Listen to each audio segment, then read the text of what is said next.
بسم الله الرحمن الرحيم. ألف لام را، تلك آيات الكتاب المبين. إنا أنزلناه قرآنا عربيا لعلكم تعقلون. نحن نقص عليك أحسن القصص بما أوحينا إليك هذا القرآن وإن كنت من قبله لمن الغافلين. إذ قال يوسف لأبيه يا أبت إني رأيت 11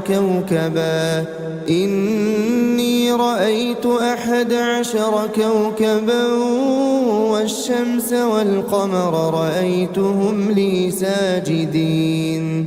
قال يا بني لا تقصص رؤياك على إخوتك فيكيدوا لك كيدا إن الشيطان للإنسان عدو مبين. وكذلك يجتبيك ربك ويعلمك من تأويل الأحاديث ويتم نعمته عليك وعلى آل يعقوب كما أتمها على أبويك من قبل إبراهيم وإسحاق إن ربك عليم حكيم. لقد كان في يوسف وإخوته آيات للسائلين إذ قالوا ليوسف وأخوه أحب إلى أبينا منا ونحن عصبة إن أبانا لفي ضلال مبين.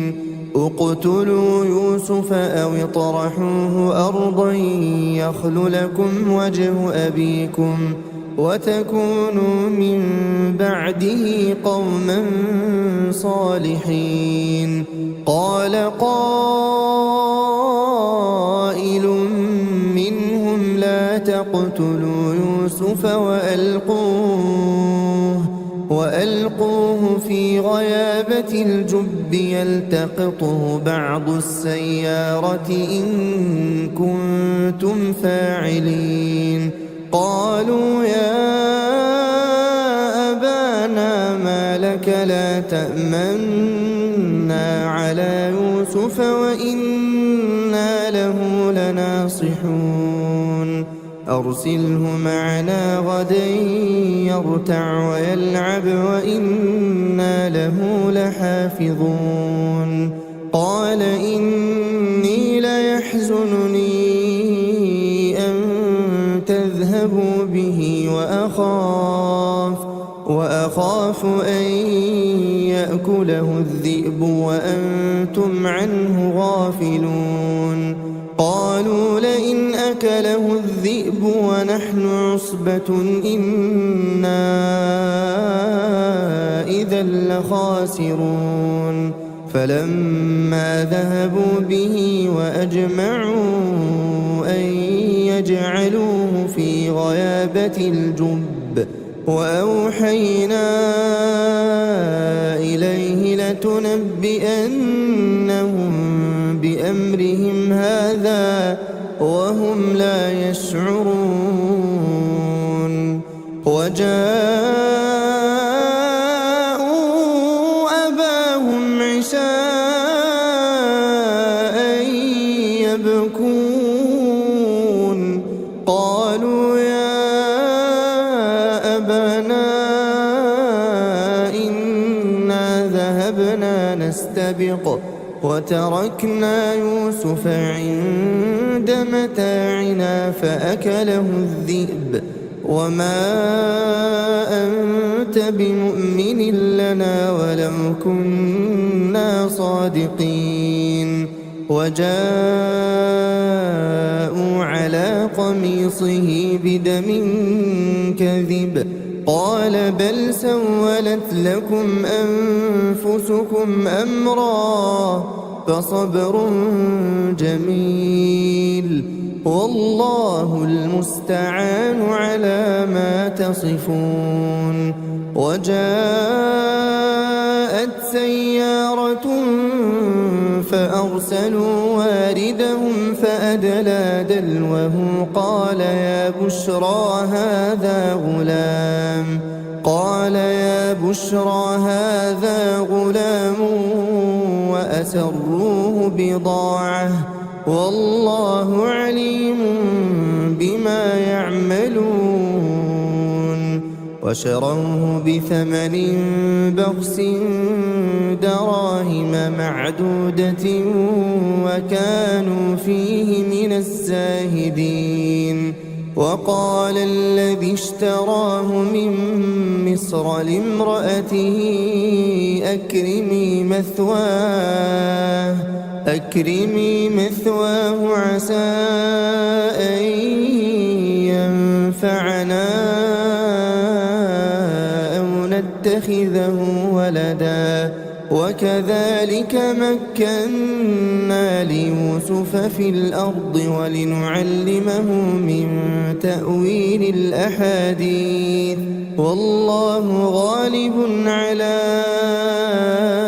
أمره ولكن أكثر الناس لا يعلمون. ولما بلغ أشده آتيناه حكما وعلما وكذلك نجزي المحسنين. وراودته التي هو في بيتها عن نفسه وغلقت الأبواب وقالت هيت لك قال معاذ الله إنه ربي أحسن مثواي إنه لا يفلح الظالمون. ولقد همت به وهم بها لولا أن رأى برهان ربه كذلك لنصرف عنه السوء والفحشاء إنه من عبادنا المخلصين. واستبق الباب وقدت قميصه من دبر وألف يا سيدها لدى الباب قالت ما جزاء من أراد بأهلك سوءا إلا أن يسجن أو عذاب أليم. قال هي راودتني عن نفسي وشهد شاهد من أهلها إن كان قميصه قد من قبل فصدقت وهو من الكاذبين. وإن كان قميصه قد من دبر فكذبت وهو من الصادقين. فلما رأى قميصه قد من دبر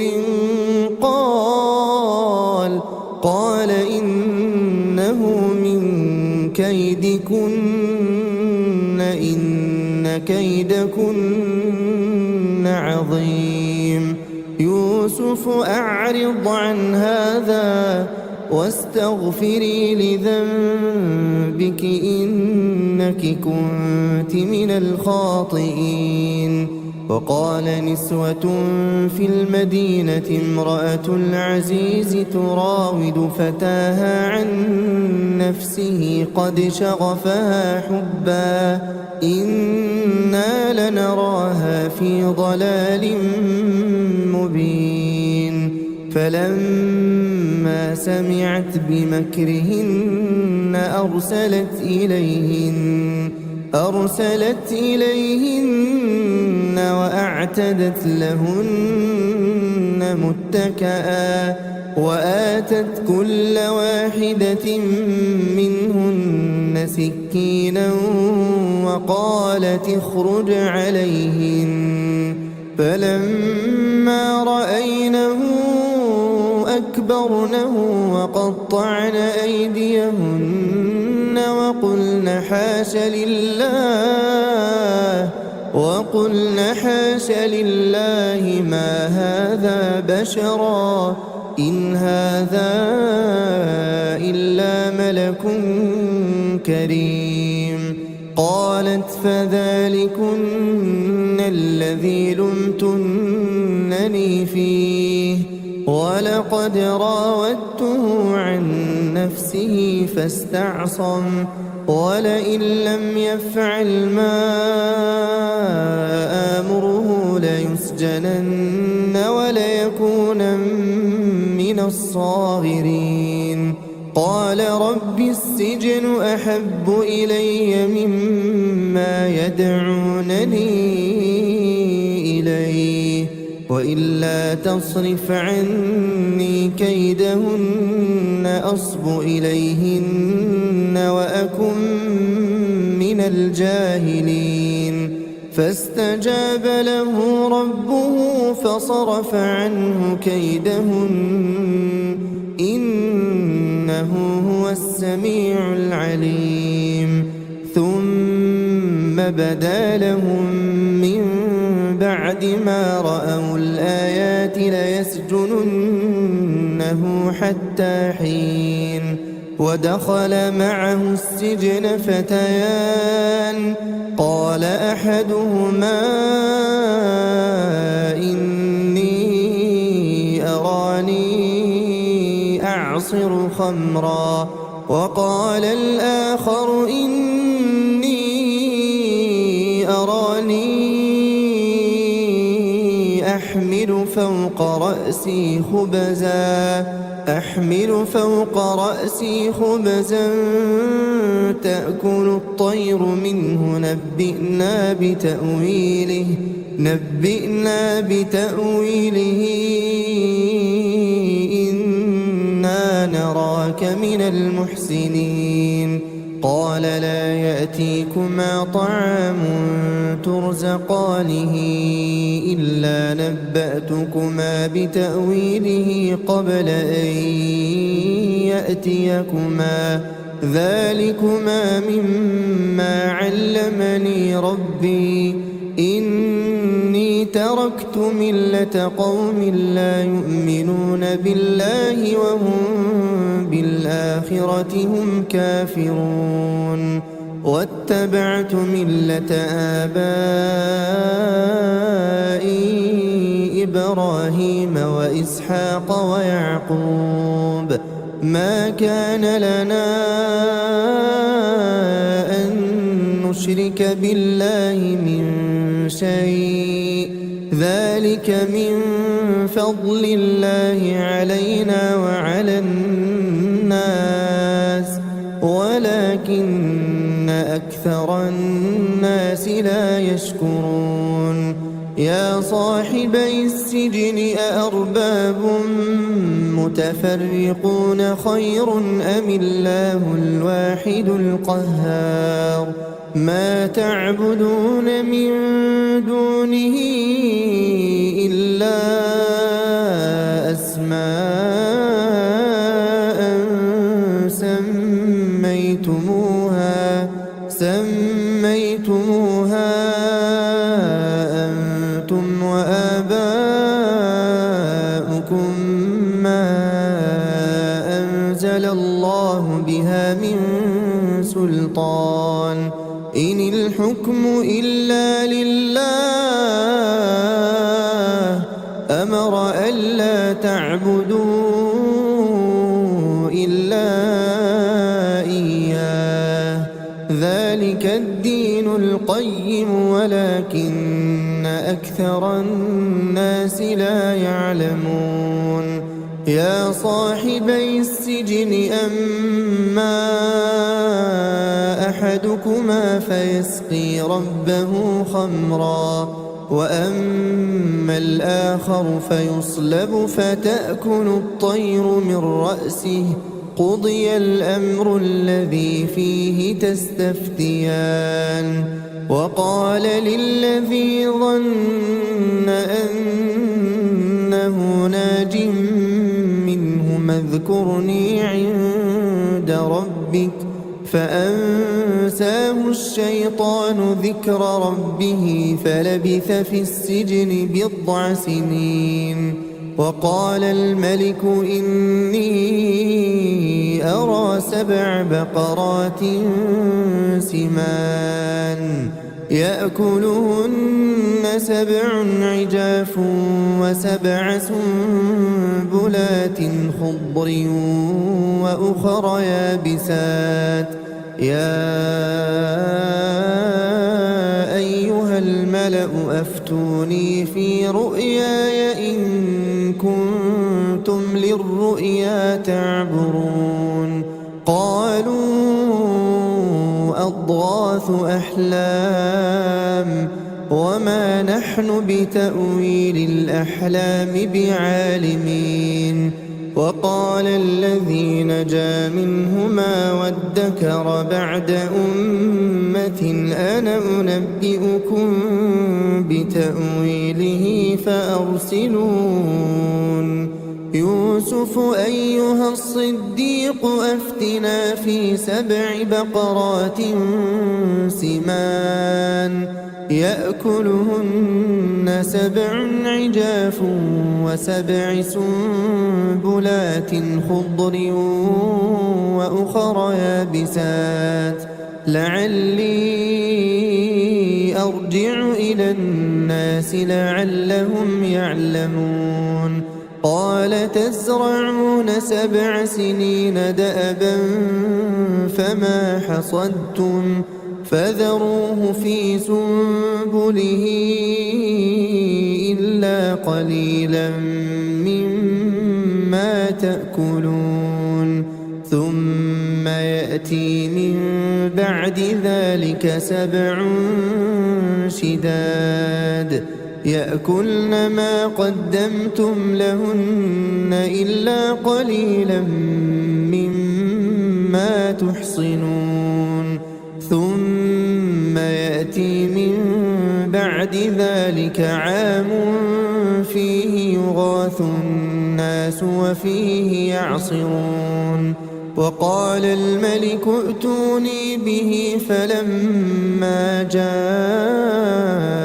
الرسول قال ارجع إلى ربك فاسأله ما بال النسوة اللاتي قطعن أيديهن إن ربي بكيدهن عليم قال ما خطبكن إذ راوتن يوسف عن نفسه قلنا حاش لله ما علمنا عليه من سوء قالت امرأة العزيز الآن حصحص الحق أنا راودته عن نفسه وإنه لمن الصادقين ذلك ليعلم أني لم أخنه بالغيب وأن الله لا يهدي كيد الخائنين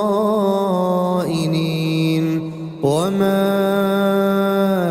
أبرئ نفسي إن النفس لأمارة بالسوء إلا ما رحم ربي إن ربي غفور رحيم وقال الملك ائتوني به أستخلصه لنفسي فلما كلمه قال إنك اليوم لدينا مكين أمين قال جعلني على خزائن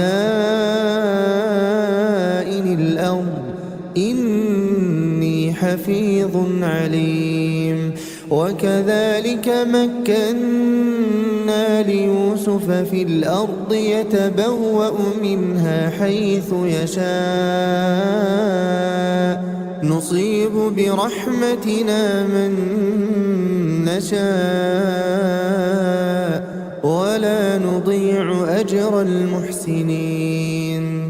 ولأجر الآخرة خير للذين آمنوا وكانوا يتقون. وجاء إخوة يوسف فدخلوا عليه فعرفهم وهم له منكرون. ولما جهزهم بجهازهم قال ائتوني بأخ لكم من أبيكم ألا ترون أني أوفي الكيل وأنا خير المنزلين. فإن لم تأتوني به فلا كيل لكم عندي ولا تقربون. قالوا سنراود عنه أباه وإنا لفاعلون.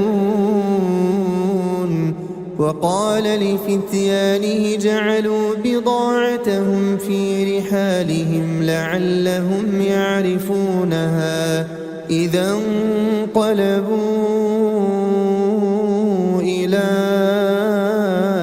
أهلهم لعلهم يرجعون. فلما رجعوا إلى أبيهم قالوا يا أبانا منع منا الكيل فأرسل معنا أخانا نكتل وإنا له لحافظون. قال هل آمنكم عليه إلا كما أمنتكم على أخيه من قبل فالله خير حافظا وهو أرحم الراحمين. ولما فتحوا متاعهم وجدوا بضاعتهم ردت إليهم قالوا يا أبانا ما نبغي هذه بضاعتنا ردت إلينا ونمير أهلنا ونحفظ أخانا ونزداد كيل بعير ذلك كيل يسير. قال لن أرسله معكم حتى تؤتون موثقا من الله لتأتونني به إلا أن يحاط بكم. فلما آتوه موثقهم قال الله على ما نقول وكيل. وقال يا بني لا تدخلوا من باب واحد وادخلوا من أبواب متفرقة وما أغني عنكم من الله من شيء إن الحكم إلا لله عليه توكلت وعليه فليتوكل المتوكلون. ولما دخلوا من حيث أمرهم أبوهم ما كان يغني عنهم من الله من شيء إلا حاجة في نفس يعقوب قضاها وإنه لذو علم لما علمناه ولكن أكثر الناس لا يعلمون. ولما دخلوا على يوسف آوى إليه أخاه قال إني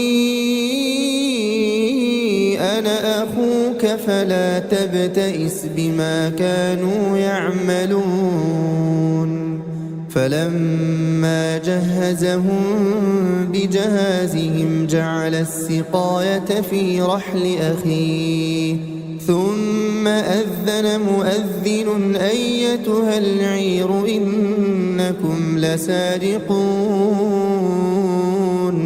قالوا وأقبلوا عليهم ماذا تفقدون قالوا نفقد صواع الملك ولمن جاء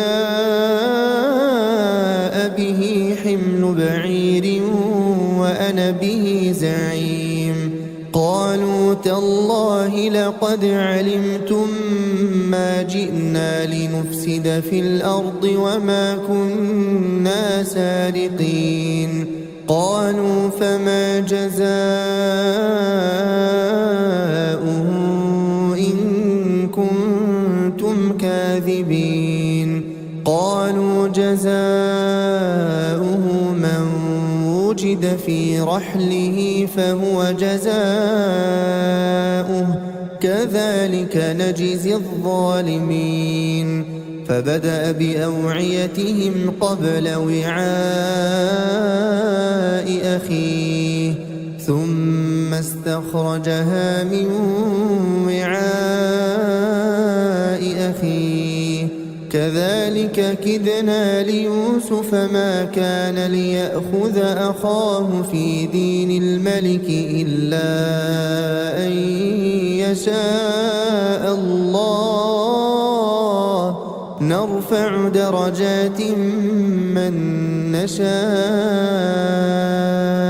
وفوق كل ذي علم عليم قالوا إن يسرق فقد سرق أخ له من قبل فأسرها يوسف في نفسه ولم يبدها لهم قال أنتم شر مكانا والله أعلم بما تصفون قالوا يا أيها العزيز إن له أبا شيخا كبيرا فخذ أحدنا مكانه إنا نراك من المحسنين قال معاذ الله أن نأخذ إلا من وجدنا متاعنا عنده إنا إذا لظالمون فلما استيئسوا منه خلصوا نجيا قال كبيرهم ألم تعلموا أن أباكم قد أخذ عليكم موثقا من الله ومن قبل ما فرطتم في يوسف فلن أبرح الأرض حتى يأذن لي أبي أو يحكم الله لي وهو خير الحاكمين ارجعوا إلى أبيكم فقولوا يا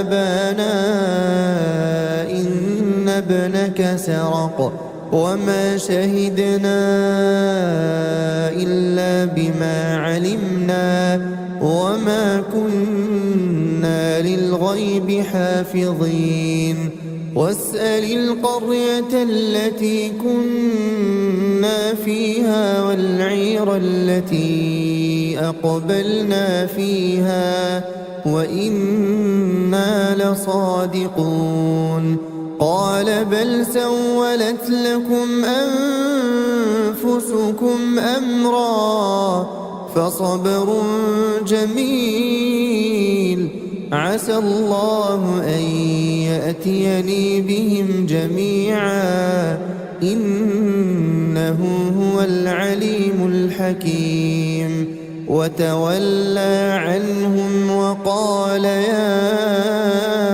أسفا على يوسف وابيضت عيناه من الحزن فهو كظيم. قالوا تالله تفتأ تذكر يوسف حتى تكون حرضا أو تكون من الهالكين. قال إنما أشكو بثي وحزني إلى الله وأعلم من الله ما لا تعلمون. يا بني يذهبوا فتحسسوا من يوسف وأخيه ولا تيأسوا من روح الله إنه لا ييأس من روح الله إلا القوم الكافرون. فلما دخلوا عليه قالوا يا أيها العزيز مسنا وأهلنا الضر وجئنا ببضاعة مزجاة فأوف لنا الكيل وتصدق علينا إن الله يجزي المتصدقين. قال هل علمتم ما فعلتم بيوسف وأخيه إذ أنتم جاهلون؟ قالوا أئنك لأنت يوسف؟ قال أنا يوسف وهذا أخي قد من الله علينا إنه من يتق ويصبر فإن الله لا يضيع أجر المحسنين. قالوا تالله لقد آثرك الله علينا وإن كنا لخاطئين. قال لا تثريب عليكم اليوم يغفر الله لكم وهو أرحم الراحمين. اذهبوا بقميصي هذا فألقوه على وجه أبي يأت بصيرا وأتوني بأهلكم أجمعين. ولما فصلت العير قال أبوهم إني لأجد ريح يوسف لولا أن تفندون.